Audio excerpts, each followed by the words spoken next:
Mi hijo usó mi cara en sus carteles para ganar votos, pero en casa, a puertas cerradas, solo me llama un estorbo viejo. Soy Leocadia, tengo 78 años y vivo en su sótano. Hoy subiré a su tarima, pero no para pedir que lo voten. El sol de San Clemente siempre ha sido implacable, pero este año parece que quema con más rabia, quizás porque las calles están asfixiadas de plástico y promesas vacías. Desde la pequeña ventana a ras de suelo que tengo en esta habitación húmeda, solo puedo ver los zapatos de la gente que pasa por la acera y la base de un poste de luz. En ese poste, amarrado con alambres gruesos, hay un cartel inmenso que bloquea casi toda la luz que podría entrar a mi cuarto. Conozco perfectamente lo que dice ese cartel sin tener que salir a mirarlo, porque mi rostro está impreso en él, más grande que la vida misma. Ahí estoy yo, con mi cabello blanco perfectamente peinado, una sonrisa apacible y la mirada tierna. A mi lado está Fabián, mi único hijo, con su traje a la medida, su cabello engominado y una mano protectora sobre mi hombro. Debajo de nosotros, en letras rojas y enormes, resalta su lema de campaña: Fabián Montenegro, los valores de la abuela del pueblo para nuestra alcaldía. Cada vez que escucho los altoparlantes de los autos que recorren el pueblo repitiendo esa frase, siento que el estómago se me encoge. El pueblo entero me conoce. Fui la telefonista principal de la centralita de San Clemente durante 35 años. Antes de que existieran los teléfonos celulares y las redes modernas, si alguien en este pueblo quería comunicarse con la capital o con el extranjero, tenía que pasar por mis manos. Yo conectaba las gruesas clavijas de bronce en el enorme tablero de luces parpadeantes. Conocía las voces de todos. Sabía quién llamaba al médico de madrugada con voz temblorosa, quién recibía noticias de un nacimiento y quién lloraba en silencio al otro lado de la línea. Fui la guardiana de los secretos de San Clemente, una mujer que aprendió a escuchar más de lo que hablaba y a mantener la compostura en medio de las tormentas ajenas. Trabajé dobles turnos en esa centralita. Me dolían las articulaciones y se me adormecían los dedos, pero lo hacía con gusto porque mi esposo había fallecido cuando Fabián tenía apenas 5 años y yo estaba decidida a darle un futuro brillante. Le pagué la universidad en la gran ciudad. Se graduó de abogado. Pensé que usaría su voz para defender a los justos, para hacer el bien, pero la ciudad me lo cambió. Regresó a San Clemente convertido en un hombre de negocios implacable, casado con Mireya, una mujer que mira a la gente del pueblo como si tuvieran una enfermedad contagiosa. Cuando Fabián decidió lanzarse a la política, sus asesores le dijeron que su imagen era demasiado fría. Lo veían como el abogado arrogante que cobraba fortunas por defender a las empresas grandes. Necesitaba ablandar su figura, conectar con la clase trabajadora, demostrar que tenía raíces humildes y valores familiares. Fue entonces cuando se acordaron de que yo existía. Yo vivía tranquila en mi casita de techo de tejas, la misma que con tanto esfuerzo compré con mi pensión y mis ahorros. Pero Fabián me convenció de venderla. Me dijo que necesitaba el dinero para financiar el inicio de su campaña y para pagar la enorme casa en la colina donde ahora vivimos. Me prometió que tendría la habitación principal de la planta baja, que Mireya me cuidaría y que nunca más tendría que preocuparme por nada. Como una madre ciega por el amor, firmé los papeles. La ilusión duró apenas 2 meses. En cuanto la campaña cobró fuerza, mi habitación se convirtió en el cuarto de guerra de sus asesores.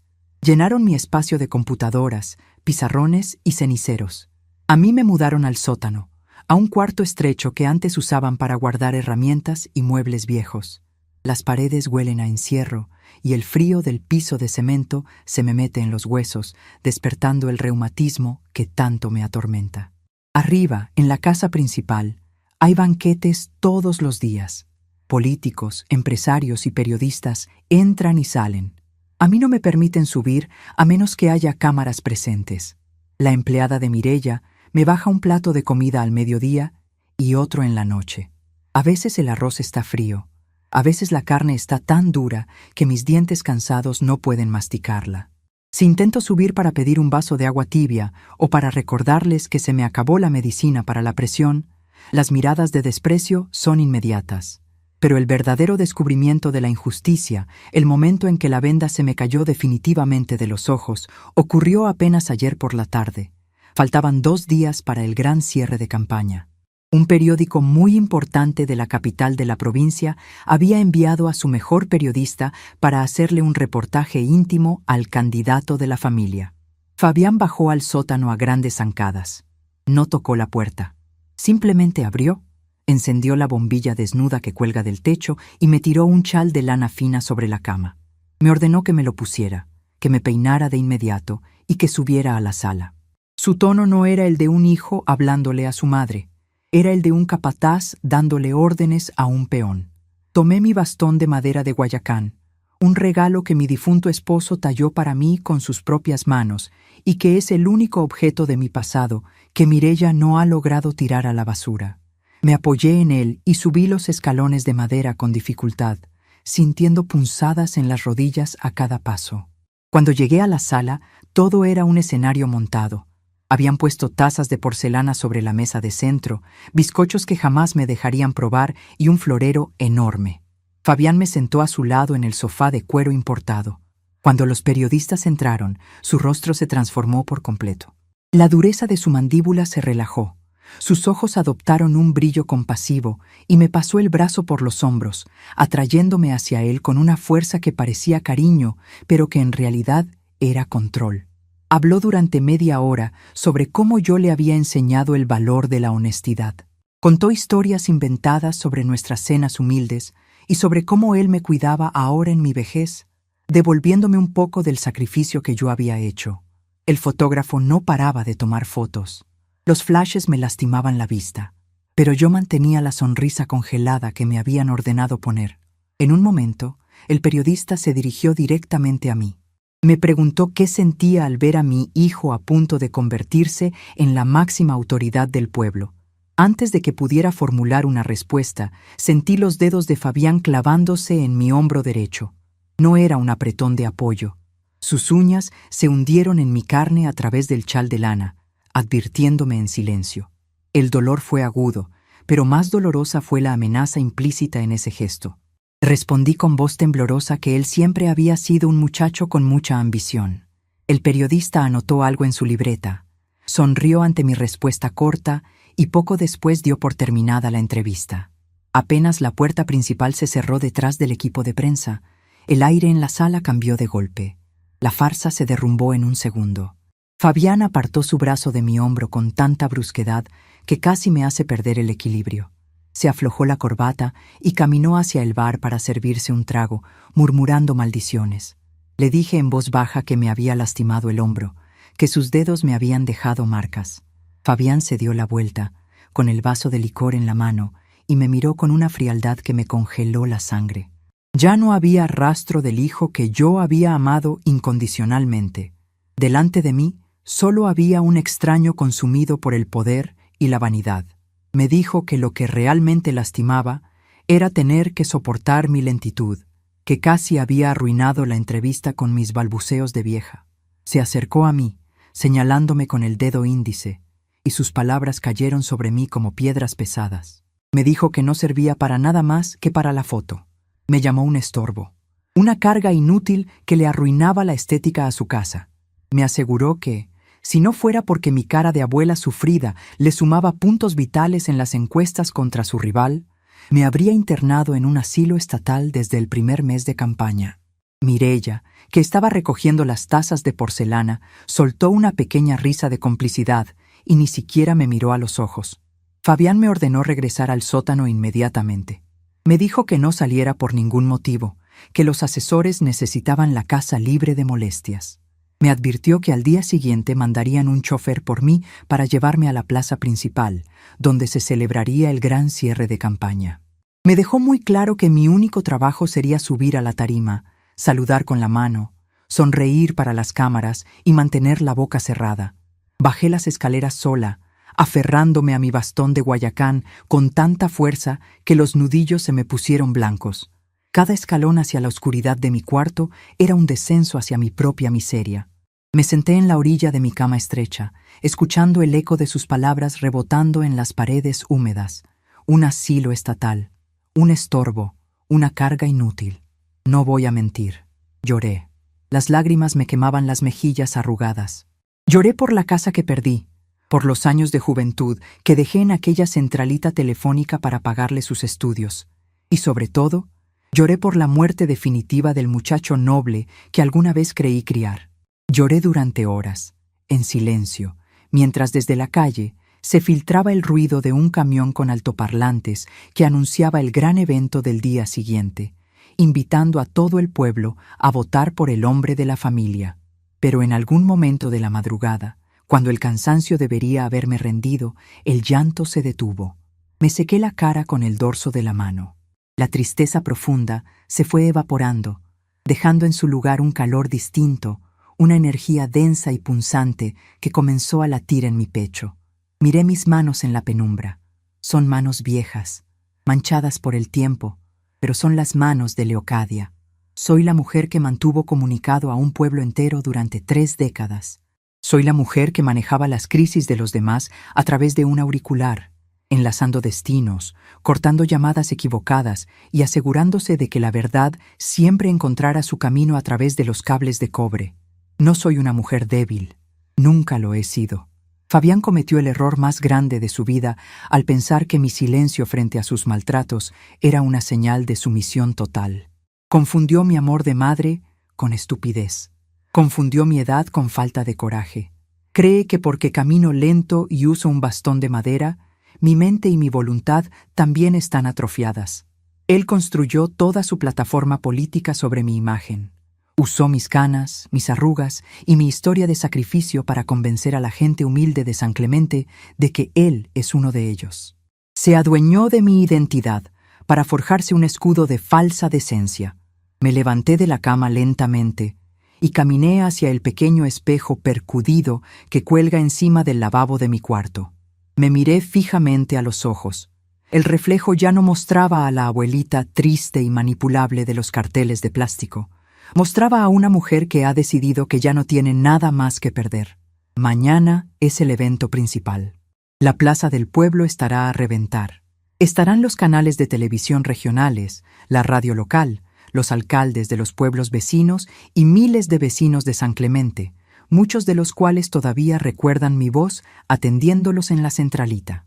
Fabián me quiere ahí arriba, en lo más alto de la tarima, como su trofeo de humildad. Me quiere muda y sonriente, validando con mi presencia la farsa que ha construido. Asistiré al evento. Me pondré mi mejor vestido, me peinaré con cuidado y dejaré que me lleven a la plaza. Caminaré a su lado frente a la multitud que lo vitorea, pero no me quedaré callada. Como telefonista experta que fui, sé exactamente cuándo conectar una línea y cuándo desenchufarla por completo para que todo el sistema colapse. Él me llamó estorbo en la oscuridad de su casa, pero mañana, bajo la luz cegadora del sol de San Clemente, se dará cuenta del verdadero peso que tiene la voz de la abuela del pueblo. La madrugada en este sótano tiene un peso distinto al del resto del mundo. Es un frío que no viene del clima, sino del cemento desnudo y de las cosas olvidadas. Me desperté mucho antes de que el sol de San Clemente se atreviera a despuntar. Mis ojos se abrieron en la oscuridad y, por primera vez en meses, no sentí esa opresión aplastante en el pecho.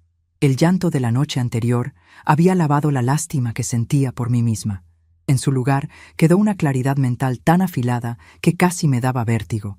Me senté en el borde de la cama estrecha. Mis rodillas protestaron con ese crujido sordo que me acompaña desde que cumplí los 70 años, pero esta vez no les presté atención. Estiré la mano y palpé en la penumbra hasta encontrar mi bastón de madera de Guayacán. La textura lisa y pesada bajo mis dedos me devolvió la memoria de mi esposo, de sus manos callosas tallando esta madera dura, hecha para resistir tempestades.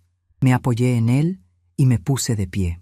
Mi hombro derecho todavía latía con un dolor sordo donde Fabián había clavado sus uñas ayer, dejándome moretones que parecían huellas de garras. Ese dolor era mi brújula. Era la prueba física de que la ilusión se había terminado.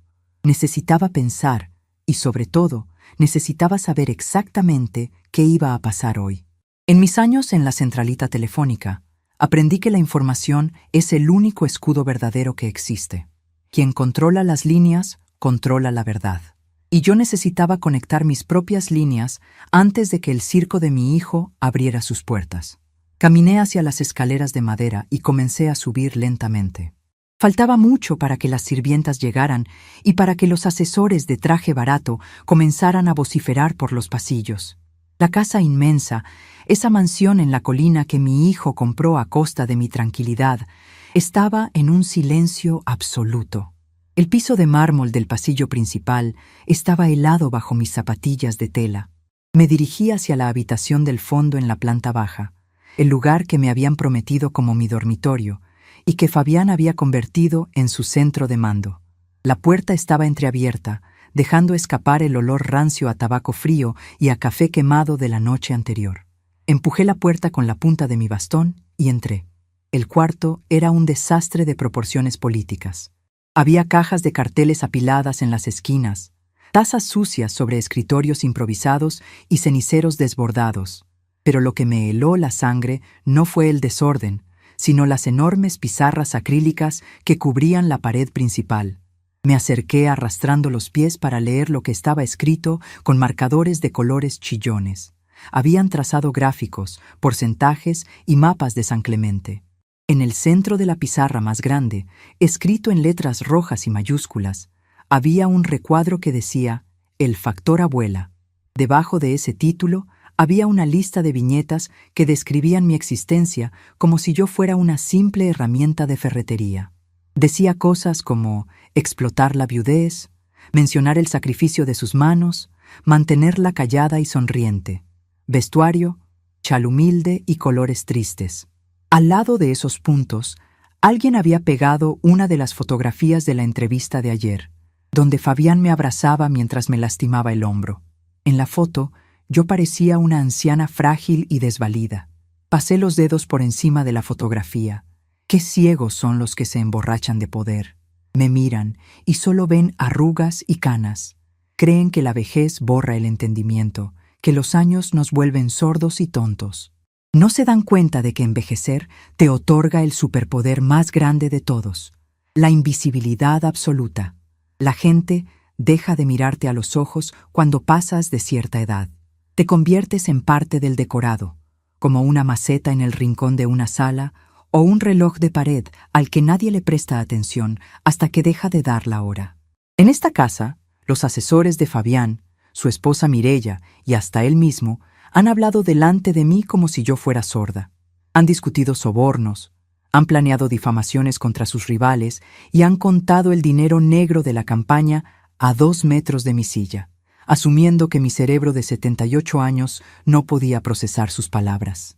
Yo solo me quedaba quieta, tejiendo o mirando por la ventana, mientras mi mente de telefonista archivaba cada nombre, cada cifra y cada traición. Pero los recuerdos y los secretos no bastaban.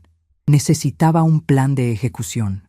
Busqué entre los papeles esparcidos sobre la mesa principal hasta que encontré una carpeta azul que decía «Cronograma de cierre». La abrí bajo la luz pálida del amanecer que comenzaba a filtrarse por las persianas. Allí estaba el minuto a minuto del evento de hoy en la plaza principal. Mi vista cansada recorrió las líneas mecanografiadas. El evento empezaba a las 4 de la tarde con música y discursos de los políticos menores. A las 5 de la tarde, Fabián subiría al escenario. Y a las 5:20 decía exactamente: subida de la madre, momento emotivo, abrazo frente a cámaras, inicio de transmisión en vivo por cadena regional de radio y televisión. Mis ojos se detuvieron en esa última frase. Transmisión en vivo por cadena regional. Esa era la clave. Sabía perfectamente cómo funcionaban esas transmisiones. Una vez que la señal se enviaba a la antena principal de la provincia, había un retraso de apenas un par de segundos antes de llegar a todos los hogares. Si Fabián intentaba cortarme el micrófono, sus asesores tardarían al menos medio minuto en reaccionar y dar la orden al equipo de sonido. Medio minuto es una eternidad si sabes usar las palabras correctas. Yo podía desarmar su imperio en 30 segundos. Pero había un problema. Necesitaba asegurarme de que el micrófono no se apagara. Necesitaba a alguien en la mesa de sonido, alguien que estuviera dispuesto a desobedecer a Fabián. Cerré los ojos y dejé que mi mente viajara a la plaza de San Clemente. ¿Quién se encargaba de los grandes eventos del pueblo? Desde hace 40 años, la familia Rivas era la dueña de los equipos de amplificación. El viejo Rivas ya había fallecido, y su hijo trabajaba en la capital. El que manejaba el negocio ahora era el nieto, Toño Rivas. Una sonrisa amarga y silenciosa se dibujó en mis labios. Toño Rivas. Yo recordaba a Toño antes de que naciera. Recordaba la noche de tormenta en que su madre, Consuelo, se puso de parto prematuro en una finca a 10 kilómetros del pueblo. Los caminos estaban inundados de lodo. El teléfono de la finca apenas tenía señal. Yo estaba en mi turno de madrugada en la centralita. Recibí la llamada desesperada del padre de Toño.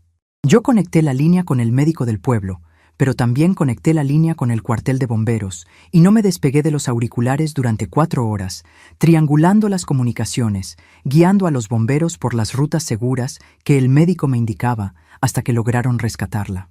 Consuelo siempre me dijo que Toño estaba vivo gracias a mí. Toño ahora era un hombre de 30 y tantos años, un técnico de sonido respetado, y yo sabía que Toño, como buen hijo de Consuelo, no había olvidado esa historia. Tomé un bolígrafo del escritorio de Fabián y arranqué un pedazo de papel del cuaderno de estrategias. Con mano firme, sin que me temblara el pulso, escribí un mensaje corto y directo. Doblé el papel en un cuadrado diminuto y lo guardé en el bolsillo de mi bata. El plan estaba trazado. Tenía el momento, tenía el canal y tenía la estrategia para mantener el micrófono abierto. Solo me faltaba una mensajera. Comencé a escuchar ruidos en el piso de arriba. El taconeo apresurado de Mireya y las voces roncas de los primeros asesores que despertaban. Salí del centro de mando sin hacer ruido, borrando cualquier rastro de mi presencia, y volví a descender al sótano. Me senté en mi cama a esperar. A las 7:30 de la mañana, la puerta de mi cuarto se abrió. Era Carmela, la muchacha de servicio. Traía una bandeja de plástico con una taza de té aguado y 2 rebanadas de pan tostado sin mantequilla. Carmela es una mujer joven, de piel morena y ojos tristes, que trabaja de sol a sol para mantener a sus 3 niños pequeños. Mireya la trata peor que a un animal de carga, gritándole por cualquier mancha en el piso o por cualquier plato mal acomodado. Carmela dejó la bandeja sobre mi pequeña mesa de noche. Su rostro estaba tenso y tenía los ojos enrojecidos, probablemente por algún regaño matutino de la señora de la casa. Nos miramos en silencio por un segundo. Ella y yo compartíamos el mismo aire pesado de esa casa, la misma opresión dictada por la soberbia de mi hijo y su esposa. Éramos las invisibles, las herramientas desechables de su grandeza. Le toqué el brazo con suavidad antes de que se diera la vuelta para irse. Ella se sobresaltó un poco, sorprendida por el contacto. Las mangas de mi bata se deslizaron hacia atrás, dejando al descubierto los feos moretones que rodeaban mi hombro y parte de mi brazo, donde Fabián me había agarrado el día anterior. Carmela abrió mucho los ojos al ver las marcas moradas sobre mi piel marchita. Llevó una mano a su boca para ahogar una exclamación. No intenté cubrirme. La miré fijamente a los ojos, con una intensidad que la hizo detenerse en seco. «Carmela», le dije con voz grave y serena, muy distinta al tono tembloroso que usaba frente a las cámaras. «Hoy vas a ir a la plaza para ayudar con el servicio de agua de los invitados, ¿verdad?» Ella asintió lentamente, sin apartar la vista de mis moretones. «Sí, doña Leocadia. La señora Mireya me mandó a estar detrás de la tarima principal desde las 3 de la tarde. Metí la mano en el bolsillo de mi bata y saqué el pequeño cuadrado de papel doblado. Se lo extendí. Necesito que busques a Toño Rivas. Él va a estar en la carpa de sonido, al lado de la tarima. Tienes que entregarle este papel en sus propias manos antes de que empiece el evento. Nadie más puede verlo. Ni Fabián, ni Mireya, ni los asesores. ¿Me entiendes, muchacha?» Carmela miró el papel y luego me miró a mí. Pude ver cómo los engranajes de su mente trabajaban. Ella conocía perfectamente la maldad que se respiraba en esa casa. Sabía que un papel escondido, entregado por la anciana prisionera del sótano, no era un simple saludo, era un acto de rebelión. «Si te descubren, di que lo encontraste tirado en el suelo de la cocina», le aseguré, dándole una salida de escape para no poner en riesgo su trabajo. Carmela apretó los labios. El miedo parpadeó en sus ojos por un instante, pero luego desapareció, reemplazado por una chispa de dignidad que yo conocía muy bien. Tomó el papel y lo guardó rápidamente dentro de su sostén. «Nadie me va a descubrir, doña Leocadia», murmuró enderezando la espalda. «Yo se lo entrego a Toño. Descuide». Cuando Carmela cerró la puerta y me dejó sola nuevamente, sentí que la primera clavija de bronce se había insertado en el tablero de mi antigua centralita. La línea estaba abierta, la comunicación estaba en curso. El resto de la mañana transcurrió en un letargo fingido. Escuchaba el frenesí en la planta superior, teléfonos sonando sin parar, órdenes a gritos, el ruido de los motores de los camiones de campaña saliendo hacia la plaza. Yo me dediqué a prepararme con una meticulosidad casi ritual. Fui hasta el pequeño armario de latón que me habían permitido conservar. Ignoré el chal de lana fina y el vestido gris perla que los asesores habían comprado para darme esa imagen de abuelita resignada. En el fondo del armario, envuelto en plástico, estaba mi vestido café oscuro, el que usé para enterrar a mi esposo. Era de una tela gruesa, de corte recto y sobrio. Un vestido que no pedía lástima, sino que exigía respeto. Lo saqué y lo extendí sobre la cama. Me lavé la cara con agua fría en el pequeño lavamanos. Me peiné el cabello blanco tirándolo hacia atrás y asegurándolo con horquillas de metal, descubriendo mi rostro por completo. No iba a ocultarme detrás de mechones desordenados como ellos querían. Quería que el pueblo viera mis ojos con claridad. Quería que Fabián viera mi rostro sin sombras cuando llegara el momento de su ruina. A la 1 de la tarde escuché pasos pesados bajando la escalera del sótano. La puerta se abrió de golpe. Era Fabián. Llevaba su traje azul marino impecable, una corbata de seda roja y el cabello perfectamente peinado. Su rostro estaba rojo por la adrenalina del evento inminente. Me miró de arriba abajo. Su ceño se frunció al ver el vestido café oscuro en lugar del atuendo que sus asesores habían preparado.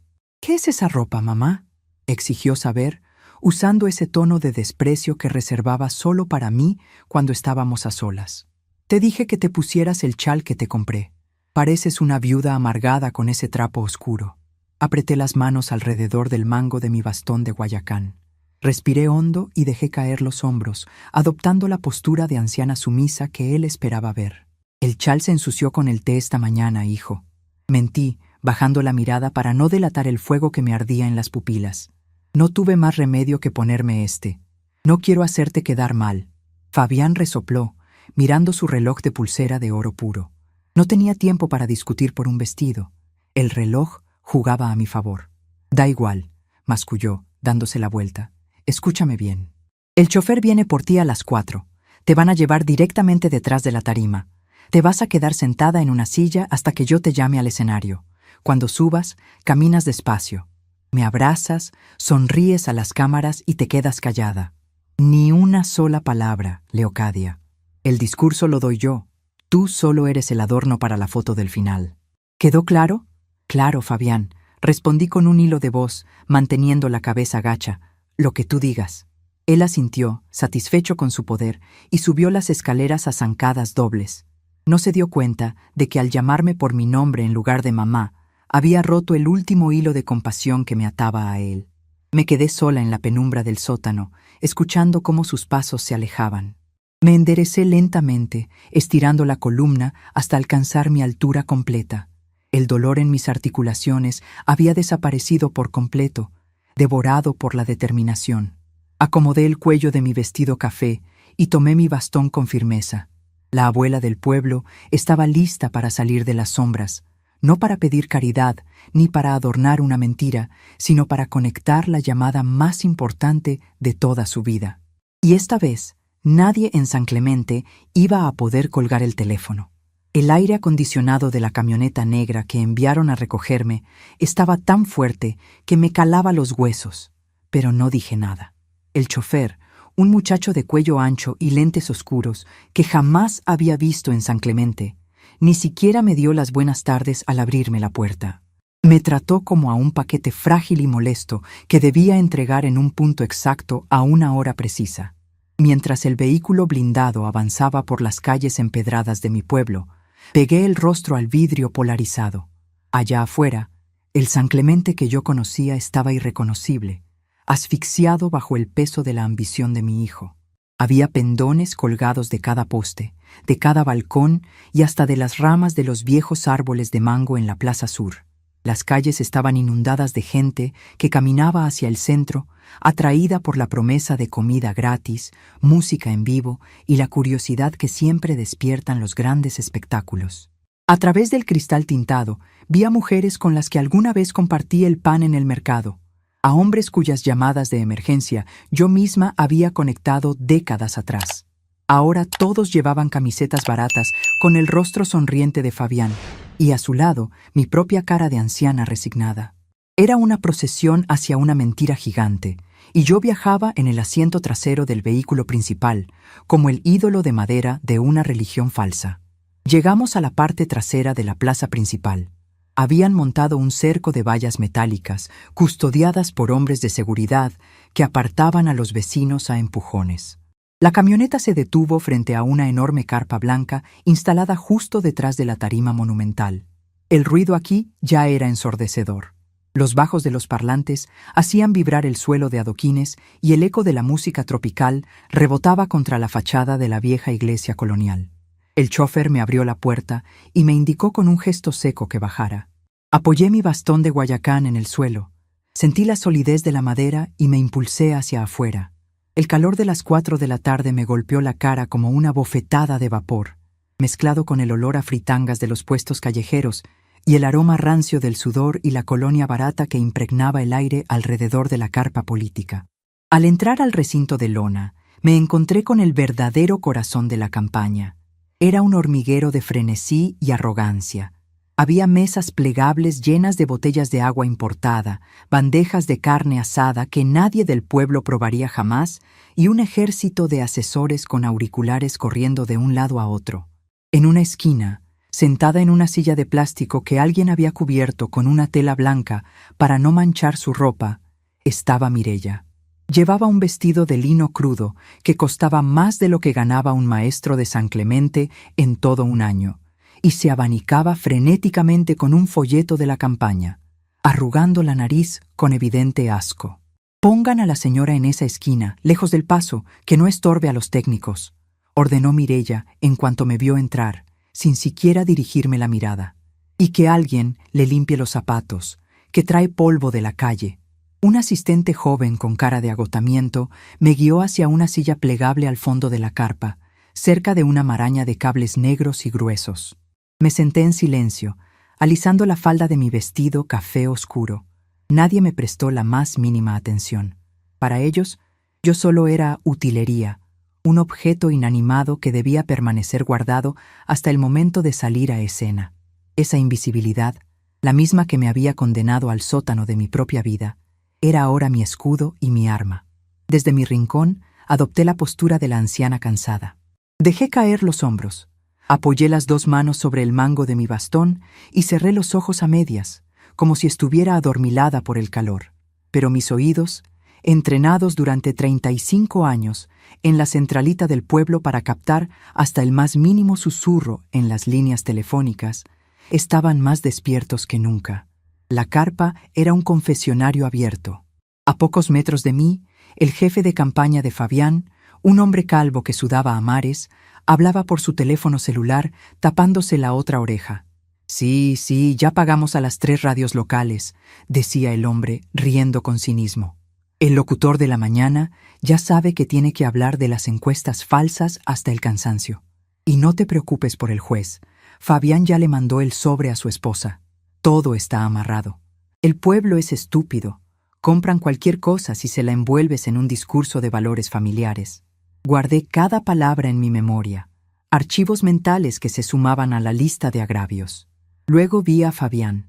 Entró a la carpa rodeado de 3 guardaespaldas y un maquillador que le pasaba un pañuelo por la frente para quitarle el brillo del sudor.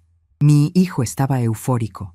Sus ojos tenían ese brillo febril que da la cercanía del poder absoluto. Se acercó a Mireya y le dio un beso rápido en la mejilla. Sin amor, pura rutina. «La plaza está a reventar», dijo Fabián, frotándose las manos. «Hay más de 5.000 personas ahí afuera. La televisión regional ya conectó su señal. Estamos transmitiendo en vivo para toda la provincia. Esto es nuestro, Mireya. Mañana seré el alcalde y en 4 años el gobernador. Más te vale, respondió ella, revisando su maquillaje en un espejo de mano. No soporto un día más el olor a pobreza de este lugar. En cuanto ganes, nos mudamos a la capital de lunes a viernes, que de este agujero se encarguen tus secretarios. Fabián soltó una carcajada y asintió. Luego, su mirada barrió la carpa hasta encontrarme en mi esquina. Su sonrisa se borró al instante al ver mi vestido café oscuro en lugar del atuendo que había ordenado. Caminó hacia mí a zancadas rápidas, con la mandíbula tensa. «Te dije que te pusieras el chal claro, mamá», siseó entre dientes, inclinándose sobre mí para que nadie más escuchara el veneno en su voz. «Pareces un cuervo de luto». Levanté la vista lentamente, manteniendo mi expresión en blanco. «Es el único vestido limpio que me quedaba, Fabián», respondí con voz plana y sumisa. «No te preocupes, la gente no mirará mi ropa, mirarán mi rostro». Él gruñó, pasándose una mano por el cabello engominado. No tenía tiempo para discutir. El reloj avanzaba en su contra. Se dio la vuelta y comenzó a dar las últimas instrucciones a su equipo. Fue en ese momento de distracción cuando me atreví a mover la cabeza hacia la izquierda, buscando a través de la abertura lateral de la carpa. A unos 10 metros, sobre una plataforma elevada de andamios metálicos, estaba la carpa de sonido. Era el centro neurálgico del evento. Había torres de amplificadores, consolas llenas de botones luminosos y un enjambre de cables que bajaban como serpientes hacia la tarima. En medio de todo ese equipo, con unos auriculares grandes alrededor del cuello y una gorra gastada, estaba Toño Rivas. Mi corazón dio un vuelco. Toño estaba ajustando las perillas de la enorme mesa de mezclas. Sus manos se movían con la misma destreza con la que yo solía conectar las clavijas de bronce en mi juventud. La sangre de su madre corría por sus venas, la misma mujer que sobrevivió a una noche de tormenta gracias a una línea telefónica que me negué a desconectar. Me acomodé en mi silla, buscando el ángulo perfecto para que me viera. Pasaron varios minutos eternos. El ruido de la plaza crecía, los teloneros animaban a la multitud con gritos pregrabados. De pronto, Toño levantó la vista de sus monitores. Su mirada escaneó la zona VIP detrás de la tarima, pasó por encima de los asesores, ignoró a Mireya y finalmente se detuvo en mí. El tiempo pareció congelarse en medio del bullicio. Toño, el hombre que controlaba cada micrófono, cada altavoz y cada decibelio de la plaza de San Clemente, me miró fijamente. No sonrió. Su rostro permaneció tan serio como una lápida. Llevó su mano derecha a la visera de su gorra y la inclinó un par de centímetros hacia abajo en un saludo casi imperceptible. Luego, bajó la mano hacia la consola de sonido y dio 2 golpecitos rápidos sobre la perilla del micrófono principal, el canal maestro. Solté el aire que no me había dado cuenta que estaba conteniendo. El papel había llegado. Carmela había cumplido. El pacto silencioso estaba sellado. La línea principal estaba abierta y Toño había asegurado la conexión. Ahora, todo dependía de mí. El presentador del evento, un hombre de voz engolada y traje brillante, tomó el escenario. Su voz tronó a través de los altoparlantes gigantes, haciendo temblar la lona de nuestra carpa. «Pueblo de San Clemente, ha llegado el momento que todos estábamos esperando. Hoy no solo elegimos a un alcalde, elegimos a un hijo de esta tierra. Un hombre que lleva en su sangre los valores del trabajo duro, la honestidad y el amor por la familia. Recibamos con un fuerte aplauso al próximo alcalde, al hombre de nuestra gente, Fabián Montenegro». La explosión de júbilo en la plaza fue ensordecedora. Los fuegos artificiales de día estallaron en el cielo, soltando nubes de humo rojo y blanco. Fabián cerró los ojos por un segundo, respiró profundo inflando el pecho y su rostro se transformó mágicamente. La dureza despiadada desapareció, dando paso a la máscara del político compasivo y humilde. Salió corriendo hacia la tarima, saludando con ambas manos, enviando besos al aire, abrazando a la nada. Desde mi posición, a través de la abertura de la carpa, podía ver su espalda y el inmenso mar de cabezas en la plaza. La gente agitaba banderas de plástico, gritando su nombre. Fabián tomó el micrófono central. Su voz, perfectamente modulada, llenó cada rincón de San Clemente. «Gracias, mi querido pueblo. Gracias por estar aquí. comenzó con un tono falsamente quebrado por la emoción. Cuando miro estas calles, no veo votos, veo a mi familia, veo a los trabajadores que se levantan de madrugada, veo a las madres que se sacrifican por sus hijos. Y si hay algo que yo sé sobre el sacrificio, es porque lo aprendí en casa. Sentí una punzada de asco en la garganta. Estaba preparando el terreno. Estaba tejiendo la red de mentiras sobre mi dolor. Mireya se acercó a mí junto con el asistente. «Levántese, señora», me ordenó la esposa de mi hijo, sin molestarse en ocultar su desdén. «Ya casi es su turno. Camine despacio hacia el borde de la escalera. Y por lo que más quiera, sonría. No nos arruine la foto del periódico de mañana». Me puse en pie lentamente, apoyando todo mi peso en el bastón de Guayacán. Caminé paso a paso hacia el pie de la escalera metálica que subía a la tarima. La luz del sol del final de la tarde me daba de frente, cegadora y caliente. La voz de Fabián seguía resonando, cargada de una devoción fabricada.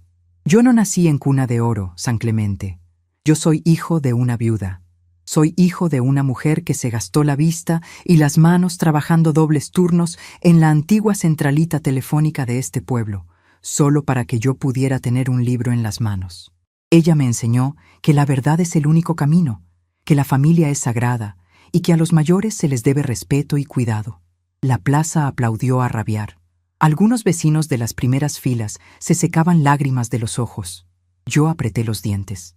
Cada palabra que salía de su boca era una burla a los moretones que todavía llevaba marcados en el hombro, una ofensa a mi encierro en ese sótano húmedo, un insulto a la memoria de mi esposo. Fabián se dio la vuelta hacia la escalera donde yo aguardaba. Su rostro, visible solo para mí y para los que estábamos detrás de escena, estaba bañado en sudor y arrogancia. Me hizo un gesto imperceptible con la cabeza para que subiera, mientras su voz volvía a sonar por los parlantes, esta vez cargada de un dramatismo teatral. «Por eso, en este día tan especial, quiero que ella esté a mi lado. Quiero presentarles a la mujer que es el alma de mi campaña, la guardiana de nuestros valores. Démosle la bienvenida a mi madre, a la abuela de todo San Clemente. ¡Leocadia!». El rugido de la multitud fue un trueno que sacudió la estructura metálica del escenario. La música comenzó a sonar de fondo, una melodía suave y emotiva diseñada para arrancar suspiros. Inicié mi ascenso. Cada escalón metálico resonaba bajo la punta de mi bastón. 1, 2, 3. Sentía las miradas de los asesores clavadas en mi espalda, vigilando que cumpliera mi papel de marioneta dócil. 4, 5, 6. El viento de la tarde movió mi cabello blanco y fresco. 7, 8. Al llegar a la cima de la tarima, la inmensidad de la plaza se abrió ante mis ojos. Era un océano humano. Miles de rostros me miraban. Detrás de la multitud, las cámaras de las televisoras regionales estaban montadas sobre plataformas altas, con sus luces rojas de grabación encendidas, transmitiendo cada detalle en directo a toda la provincia. Fabián caminó hacia mí con los brazos abiertos. Su sonrisa era deslumbrante, perfecta para las portadas de los diarios. Me envolvió en un abrazo asfixiante, aplastando mi rostro contra el paño fino de su traje. «Sonríe, maldita sea», me susurró al oído, tan bajo que solo yo pude escucharlo en medio del clamor. «Sonríe y levanta la mano, y ni se te ocurra abrir la boca». Se separó de mí, dejándome a su lado, frente al pedestal que sostenía el micrófono principal. Me pasó el brazo derecho por encima de los hombros, el mismo brazo con el que me había lastimado el día anterior, apretando sus dedos como una garra preventiva. Con su mano izquierda, tomó el micrófono y se dirigió nuevamente al pueblo. «Aquí está ella, la fuerza que me impulsa», gritó Fabián, desatando otra ola de aplausos. Miré al frente. Entre la multitud, vi los rostros de las personas reales de San Clemente. Vi a don Ernesto, el carnicero. Vi a doña Rosa, la enfermera del dispensario. Vi a los hijos de las mujeres con las que yo cruzaba llamadas en las madrugadas. Ellos me miraban con verdadero cariño, recordando a la telefonista que nunca los abandonó en una emergencia. Estaban siendo engañados, utilizados como ganado para alimentar el ego de un monstruo. Sentí el apretón en mi hombro. Fabián esperaba que yo levantara la mano temblorosa, que llorara un poco, que validara su santidad ante el mundo, pero yo soy Leocadia. Sobreviví a la viudez. Crié a un hijo sola y fui el corazón palpitante de este pueblo antes de que los cables de fibra óptica nos volvieran extraños. No subí a esta tarima para ser un adorno. Lentamente, con una firmeza que sorprendió a mi propio hijo, me zafé de su abrazo. Fabián intentó retener mi hombro, pero yo clavé la punta de mi bastón de Guayacán en la madera del escenario con un golpe seco que resonó a través del micrófono. El sonido cortante hizo que la multitud hiciera un silencio repentino, confundida por el cambio de guión. Fabián me miró de reojo, sus pupilas dilatadas por un destello de pánico que intentó disimular con una sonrisa congelada. Alargó la mano para tomarme por el codo, para alejarme del atril. Pero yo ya estaba allí. Mis dos manos, nudosas pero firmes, se cerraron alrededor del micrófono de pedestal. Me acerqué al filtro de espuma negra. Miré de reojo hacia la carpa de sonido. Toño Rivas estaba de pie, con los brazos cruzados sobre el pecho y los ojos fijos en la consola, ignorando los gritos frenéticos del jefe de campaña de Fabián, que ya corría hacia él agitando los brazos. La línea estaba abierta. La conexión era perfecta. Era el momento de hablar con San Clemente por última vez. El frío del metal del micrófono se sintió familiar bajo mis palmas sudorosas. Era la misma sensación de los viejos auriculares de baquelita de la centralita telefónica. Respiré hondo, llenando mis pulmones con el aire espeso y caliente de San Clemente. A mi lado, sentí el calor del cuerpo de Fabián tensándose como la cuerda de un arco a punto de romperse. Su mano, que segundos antes fingía un abrazo amoroso, ahora era una pinza de acero intentando apartarme del atril sin que las cámaras lo notaran. «¿Qué haces, mamá?», susurró entre dientes, manteniendo una sonrisa plástica y forzada hacia el frente, mientras su agarre en mi brazo se volvía doloroso. «Quítate de ahí. Estás arruinando todo». No lo miré. Clavé la vista en el mar de rostros que se extendía frente a mí.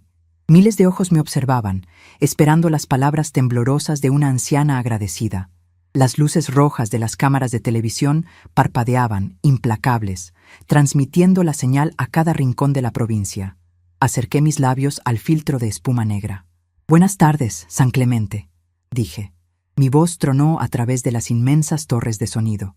No sonó frágil.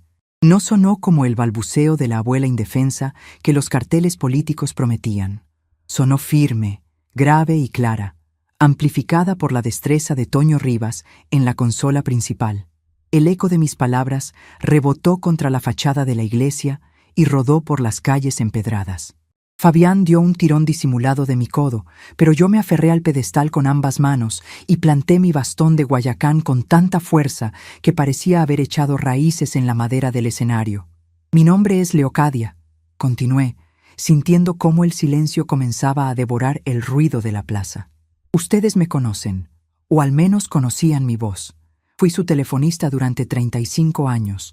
Fui la mujer que los conectaba con sus hijos en el extranjero, la que llamaba a la ambulancia cuando la fiebre no bajaba, la que escuchaba sus llantos y sus alegrías a través de los gruesos cables de bronce de nuestra vieja centralita».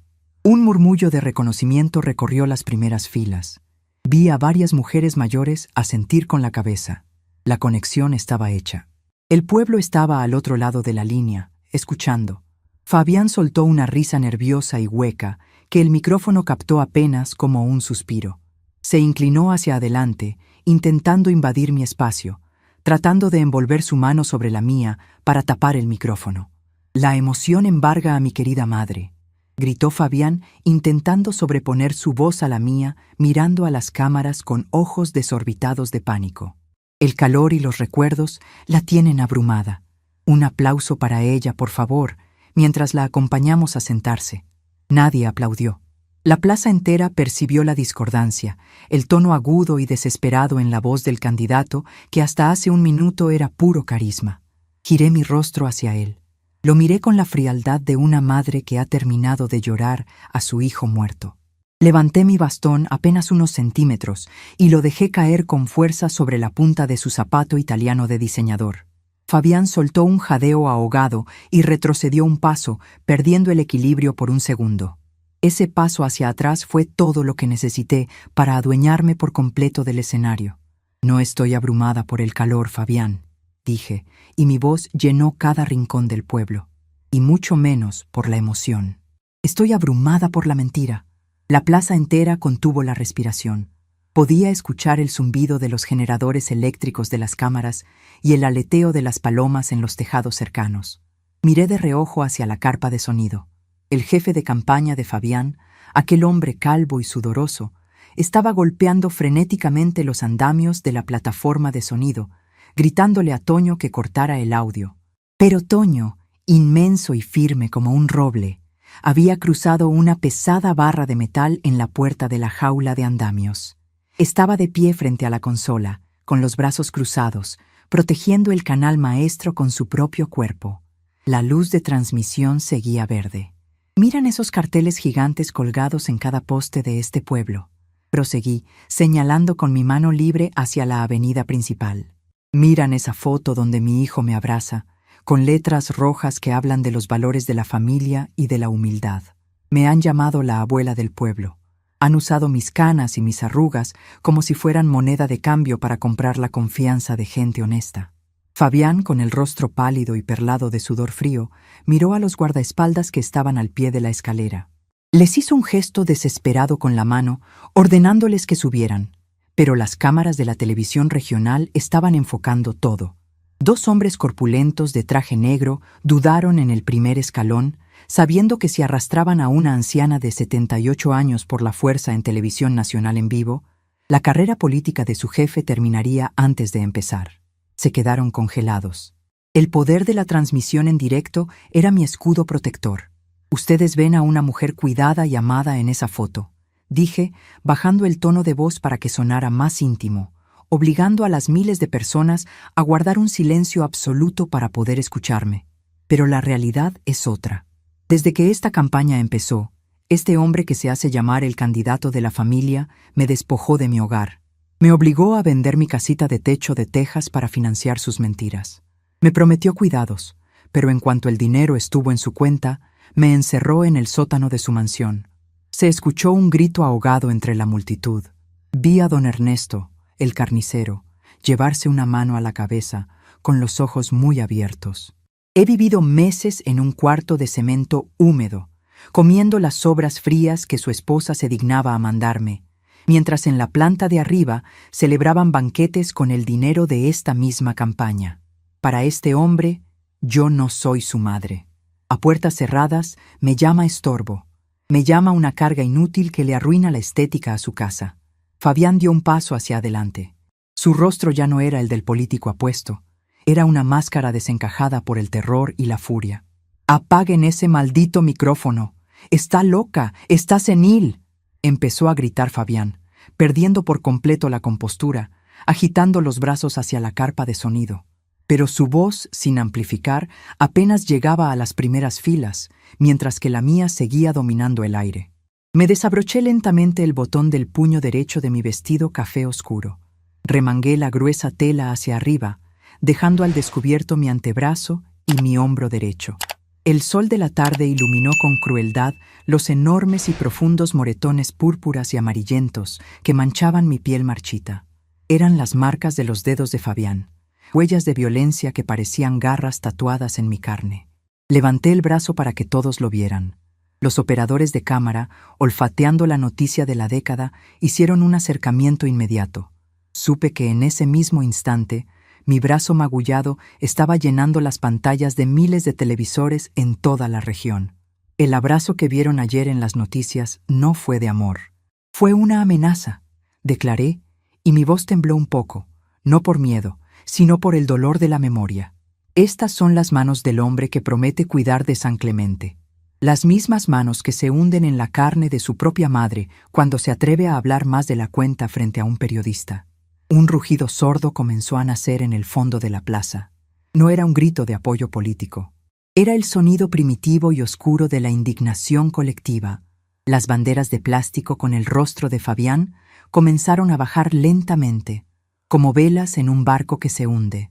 Mireya, que había estado observando desde la carpa VIP, entendió lo que estaba pasando mucho antes que los asesores. Desde mi altura en la tarima, la vi ponerse de pie, agarrar su bolso de diseñador con manos temblorosas y correr hacia la parte trasera de la plaza, huyendo del desastre, abandonando a su esposo en medio del naufragio. Las ratas siempre son las primeras en abandonar el barco. Pero yo no había terminado. El maltrato personal era solo una parte de la llamada. Como antigua guardiana de la centralita, sabía que la justicia completa requiere exponer la podredumbre desde la raíz. Me volví a acomodar la manga del vestido. Me apoyé en el bastón y miré directamente a las cámaras de televisión. Pero la ceguera de la ambición tiene un precio, dije, elevando de nuevo la voz, dura y tajante. Cuando envejeces, la gente comete el error de volverse descuidada a tu alrededor. Creen que la vejez te vuelve sordo, que te borra el entendimiento, te conviertes en un mueble más de la casa. Y en esa casa en la colina, yo fui un mueble que escuchó cada palabra de lo que planean hacer con nuestro pueblo. Fabián se detuvo en seco. Sus ojos me miraron con un terror absoluto. El pánico a la exposición pública de su violencia se transformó en algo mucho más profundo, el pánico a la cárcel. Entendió, en ese microsegundo, que yo no solo era su madre herida, era el testigo principal de toda su operación. No dejen que sus mentiras los engañen, anuncié, señalando con el dedo a la multitud. Este hombre no tiene ningún interés en asfaltar nuestras calles, ni en mejorar el dispensario médico. Su propio jefe de campaña y él se ríen de ustedes a sus espaldas. Dicen que el pueblo es estúpido y que compran cualquier cosa envuelta en valores familiares. Su esposa, que acaba de huir por la puerta trasera, dice que ustedes huelen a pobreza. El murmullo de la plaza se convirtió en un grito unánime de furia. La gente comenzó a empujar las vallas de contención. Los policías locales, que hasta ese momento habían estado protegiendo el evento, cruzaron miradas de duda y dieron un paso atrás, negándose a golpear a sus propios vecinos por defender a un mentiroso. Escúchenme bien, San Clemente, ordené, usando el mismo tono autoritario con el que hace décadas interrumpía las llamadas de emergencia para coordinar a los bomberos. La plata de esta campaña es dinero sucio. Hace apenas 3 horas, en la carpa que está detrás de esta tarima, confirmaron que han sobornado al juez superior de la provincia entregándole dinero a su esposa. Han pagado a las 3 radios locales para que repitan encuestas falsas hasta el cansancio. Tienen un mapa en la pared de mi antigua habitación detallando cómo van a privatizar el servicio de agua del pueblo para vendérselo a una empresa de la capital. Cada revelación caía sobre la plaza como un bloque de plomo.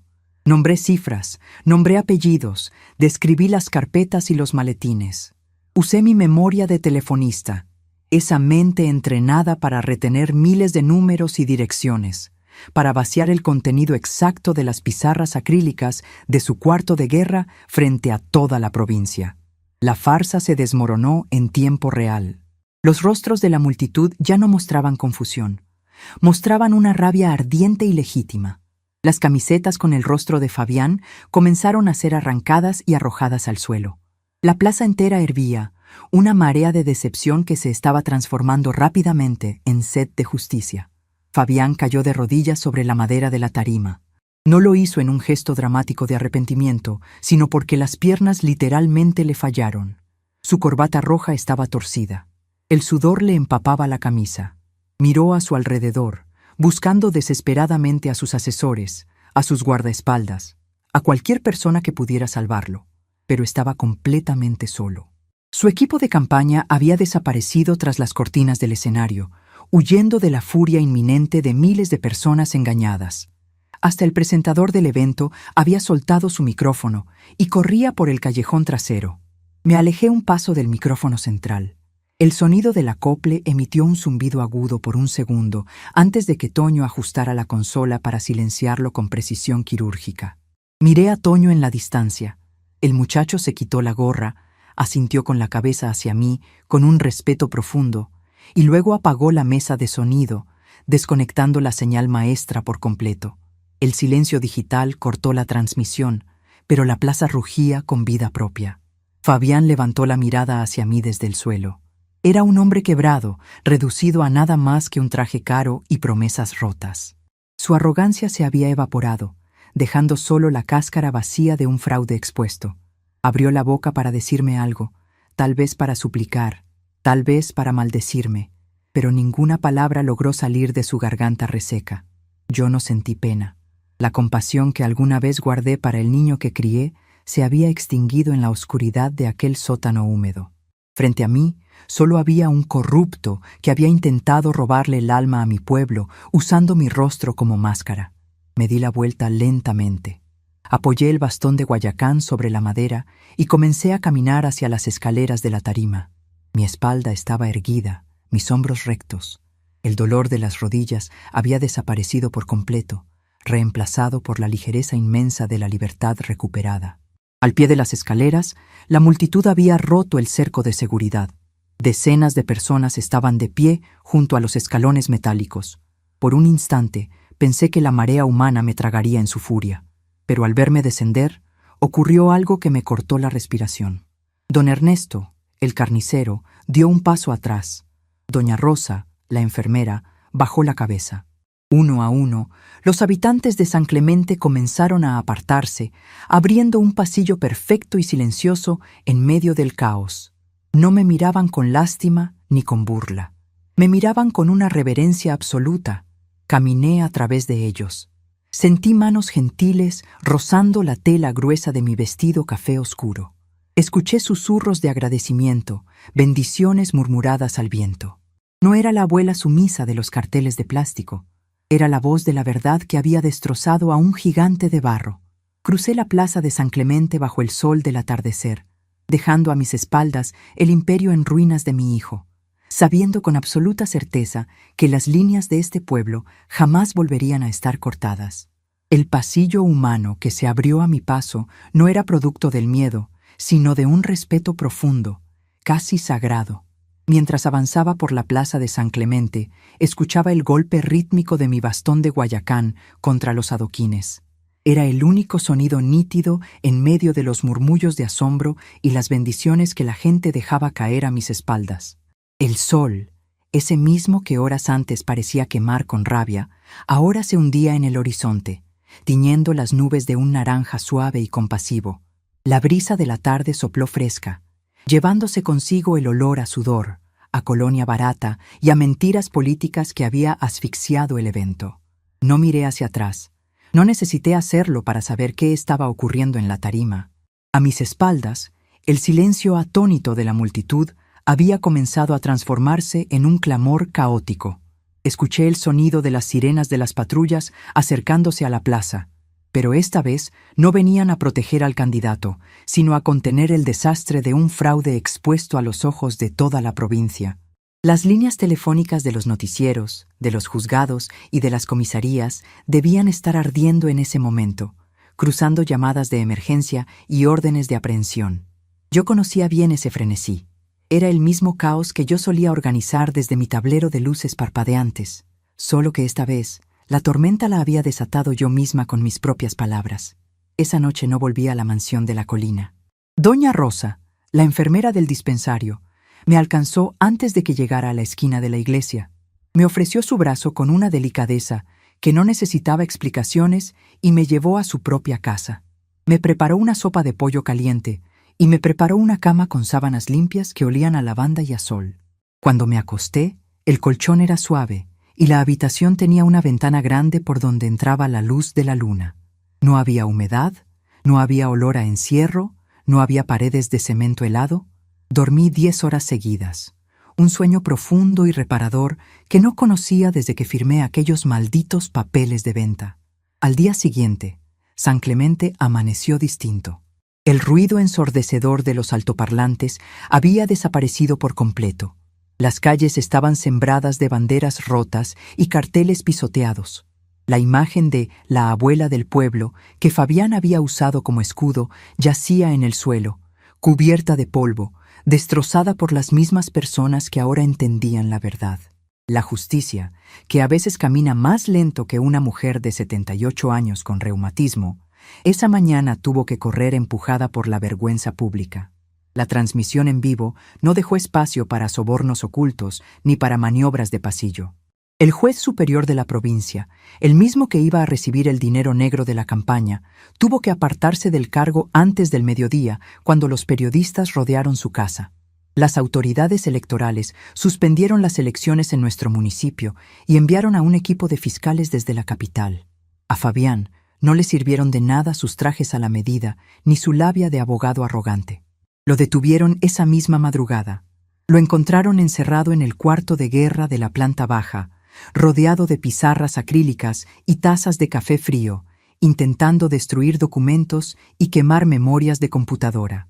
Cuando lo sacaron esposado por la puerta principal, los canales de televisión ya estaban acampando en su jardín. Supe por las noticias que no levantó la mirada. El hombre que se creía el dueño del mundo, ahora era solo un prisionero de su propia avaricia. Lo enviaron a una celda preventiva en la capital, un espacio estrecho, frío y sin ventanas. Una ironía de la vida, pensé al enterarme. Ahora él sabría exactamente lo que se siente vivir en un sótano, atrapado en la oscuridad que él mismo construyó. Mireya ni siquiera intentó ayudarlo. Tal como lo vi desde la tarima, la cobardía fue su único instinto. Trató de vaciar las cuentas bancarias conjuntas esa misma noche para huir al extranjero, pero los bancos ya habían congelado los fondos por orden de la fiscalía. La detuvieron en el aeropuerto, con su vestido de lino arrugado y sus maletas de diseñador llenas de joyas que no pudo justificar.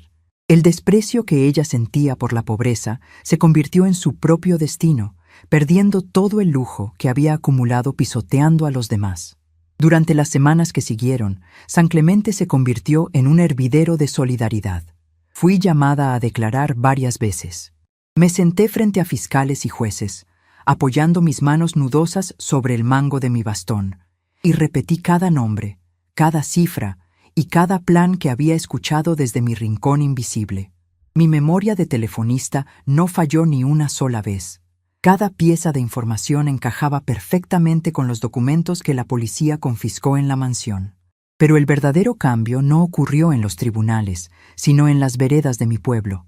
Un grupo de abogados jóvenes, hijos de aquellas familias a las que yo había conectado con el mundo en mis años de centralita, tomaron mi caso sin cobrarme un solo centavo. Demostraron que la venta de mi casita de techo de tejas había sido producto de un fraude, un abuso de confianza basado en la manipulación de una persona mayor. El proceso fue largo y agotador, pero el pueblo entero estuvo a mi lado. Mientras esperaba que se resolviera el juicio, la comunidad me arropó. Carmela, la muchacha de servicio que había sido mi mensajera silenciosa, consiguió un trabajo digno en la panadería de don Ernesto. Ahora sonreía, sus ojos ya no reflejaban terror y sus hijos tenían pan fresco en la mesa todos los días. Toño Rivas, el gigante de la consola de sonido, se convirtió en una especie de héroe local. Nadie olvidó que él fue quien mantuvo el micrófono encendido, negándose a apagar la voz de la verdad a pesar de las amenazas.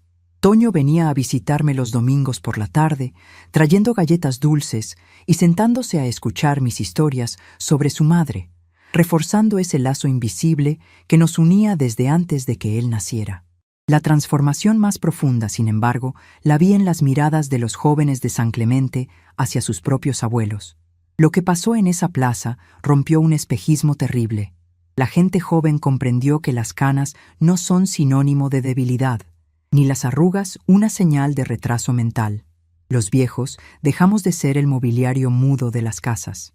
Empecé a ver a más ancianos caminando por la plaza principal con la cabeza en alto, opinando en las asambleas vecinales, exigiendo su espacio en las mesas donde se tomaban las decisiones importantes del municipio.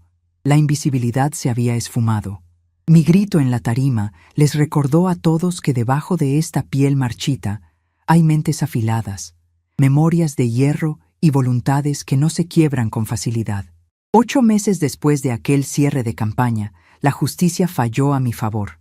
La mansión en la colina fue embargada por el Estado para pagar las multas de la corrupción, pero el contrato de venta de mi antiguo hogar fue anulado. El día que regresé a mi casita, medio pueblo me acompañó. Las tejas rojas brillaban bajo el sol del mediodía y la puerta de madera oscura se abrió con el mismo crujido familiar que yo había extrañado en mis noches de encierro. Al entrar, el olor a tierra mojada de mis macetas y a madera antigua me abrazó como un viejo amigo. Caminé por la sala pequeña, toqué las cortinas de encaje y me senté en mi mecedora frente a la ventana que daba a la calle. Ya no tenía que mirar los zapatos de la gente desde un hueco a ras del suelo. Ahora veía los rostros completos de mis vecinos, el cielo abierto y las ramas del árbol de mango meciéndose con el viento. No guardo rencor, porque el rencor es una piedra pesada que hunde el alma, pero tampoco guardo tristeza. Lloré todo lo que tenía que llorar la noche antes de subir a aquella tarima. Comprendí que el hijo noble que yo crié murió el día que dejó que la ambición le pudriera la sangre en la gran ciudad. El hombre que llamaba estorbo a su madre y robaba a su pueblo no era mi Fabián, era un extraño al que tuve que detener. Si mi amor de madre me cegó al principio, mi deber como mujer y como ciudadana me obligó a abrir los ojos al final. A veces, al atardecer, me siento en el pequeño portal de mi casa. Apoyo mi bastón de Guayacán contra la pared y observo el movimiento tranquilo de San Clemente. Las calles están más limpias y hay una honestidad renovada en el aire. Han elegido a un nuevo alcalde, un maestro de escuela rural que no necesita carteles gigantes ni lemas vacíos para demostrar quién es. El pueblo aprendió a escuchar más allá de las promesas plásticas y los discursos ensayados. Mis manos, manchadas por el tiempo, descansan sobre mi regazo. Cierro los ojos y por un instante puedo sentir el peso de los viejos auriculares de baquelita sobre mis orejas. Las líneas de este pueblo siempre pasaron por mis manos. Pasé 35 años enlazando destinos, asegurándome de que cada mensaje urgente llegara a su puerto, de que ninguna voz se perdiera en el vacío de la noche. Creí que al jubilarme, mi trabajo de conectar a San Clemente había terminado. Qué equivocada estaba. La llamada más importante de mi vida no ocurrió frente a un tablero de luces y cables de bronce, sino frente a un micrófono abierto y miles de corazones rotos que necesitaban escuchar la verdad. Soy Leocadia. Sobreviví al encierro, a la traición de mi propia sangre y a la ceguera de un sistema que quiso borrarme. Hoy camino por mi casa con pasos lentos pero firmes, sabiendo que mi voz fue la chispa que incendió la mentira. La centralita telefónica ya no existe, pero yo sigo aquí, recordando que, sin importar los años que tengamos encima, nadie puede apagar nuestra luz si nos negamos rotundamente a ser desconectados.